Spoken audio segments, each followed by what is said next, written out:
Building on your understanding of what an enterprise architect delivers, you now step into the most valuable part of your role: shaping strategy. Enterprise architecture strategy is not a document that sits on a shelf. It is the discipline of turning business intent into technology direction that leaders can fund and delivery teams can execute. When you do this well, you reduce wasted investment, avoid fragmented platforms, and create a shared direction that survives organizational change. With that strategic purpose in mind, you need to interpret business goals the way leaders actually mean them. A business goal is rarely a technical request. It is usually an outcome like faster customer onboarding, reduced operating cost, improved reliability, stronger compliance, or quicker product delivery. Your role is to translate those goals into architecture outcomes, such as simplified operating models, modern platforms, consistent controls, reusable patterns, and measurable improvements in capability maturity. Now that you understand the difference between goals and technical work, you can build a translation layer that makes strategy actionable. You start with business goals, then convert them into measurable outcomes. Then convert those outcomes into capability improvements. And finally, convert capabilities into a sequence of initiatives. This translation layer is how you prevent the most common failure in enterprise change, where teams implement technology activity but never deliver business impact. With translation established, you can now focus on what leaders truly need from you: decision clarity. Strategy work becomes valuable when it produces clear choices, such as which platforms will be standard, which legacy systems will be retired, which integrations will be simplified, and which risk the organization will accept or reduce. You help leaders see trade-offs in plain language, so decisions are not driven by urgency, individual preferences, or vendor influence. With decision making as the aim, you now need to understand the inputs that make your recommendations defensible. You look at business drivers, customer expectations, regulatory obligations, risk appetite, funding constraints, current operational pain, and the delivery capacity of the organization.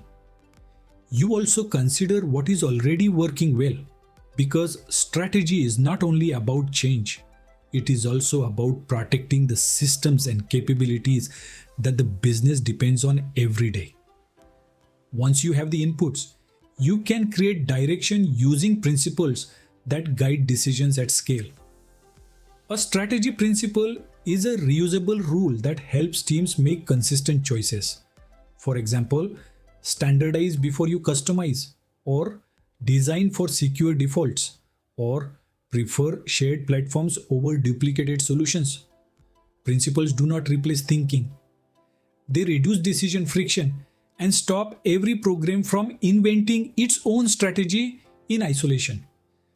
With principles in place, you can now shape target state strategy in a way that leaders can trust. Target state is not a fantasy architecture. It is a set of agreed outcomes across business capabilities, technology platforms, data, integration, identity, and operations. A strong target state explains what will become standard, what will be simplified, what will be retired, and what will be strengthened, while staying realistic about time, funding, and organizational readiness. Once target state is credible, you now make it achievable through transition strategy. Transition strategy is how you sequence change safely, reduce risk, and deliver value earlier rather than waiting for the entire transformation to finish. You design stepping stones that align to funding cycles and delivery capacity, while protecting critical services that cannot tolerate disruption. With transition in mind, you now translate strategy into a roadmap that can be funded.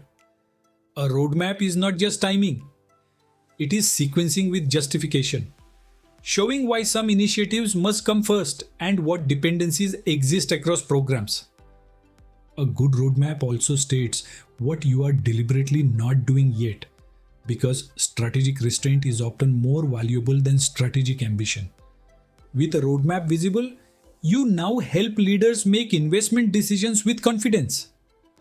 You provide investment direction by linking initiatives to measurable outcomes, capability uplift, risk reduction, and operational benefits. You also explain the consequences of underinvestment, such as continued duplication, poor reliability, higher security exposure, or increasing technical debt that becomes harder to reverse later. With investment direction established, you now need governance to keep strategy real. Strategy fails when programs drift, exceptions multiply, and technology choices become inconsistent.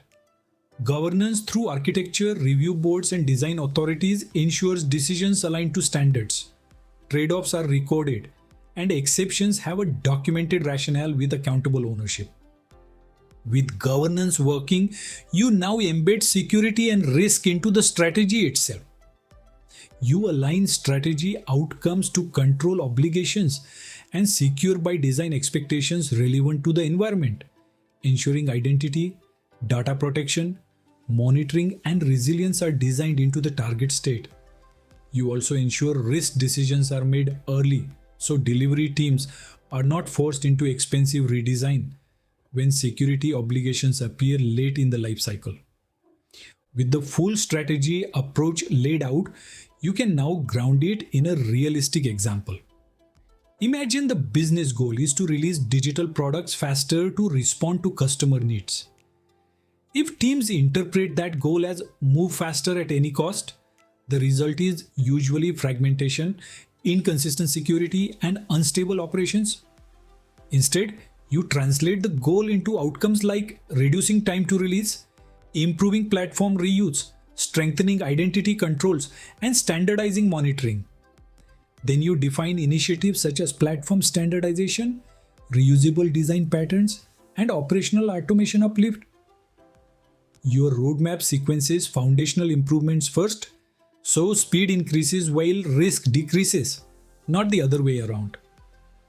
With one example covered, it helps to see how strategy avoids another common trap: cost reduction that damages the business.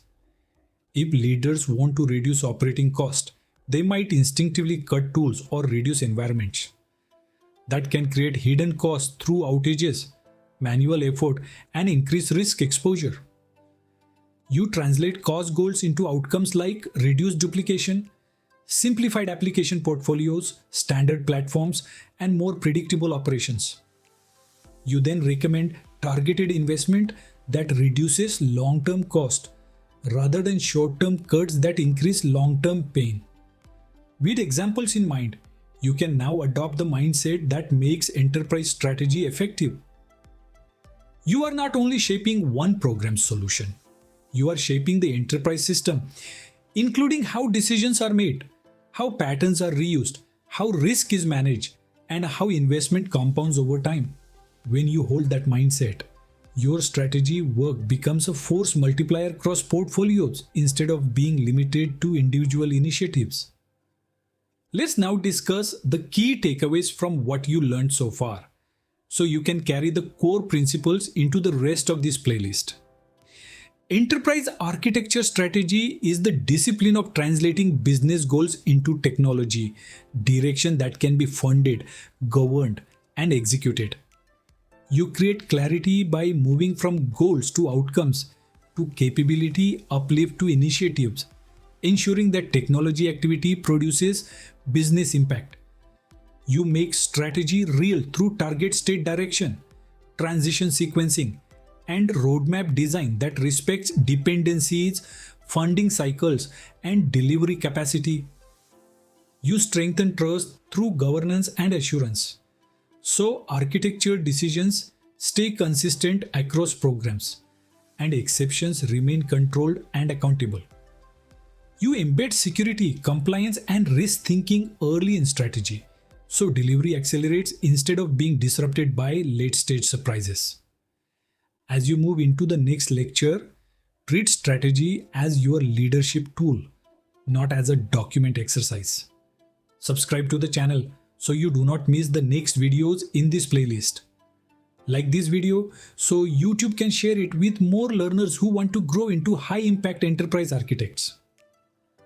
Comment with the business goal you are currently trying to translate into technology direction and share where you are getting stuck so I can tailor future lectures to real world challenges.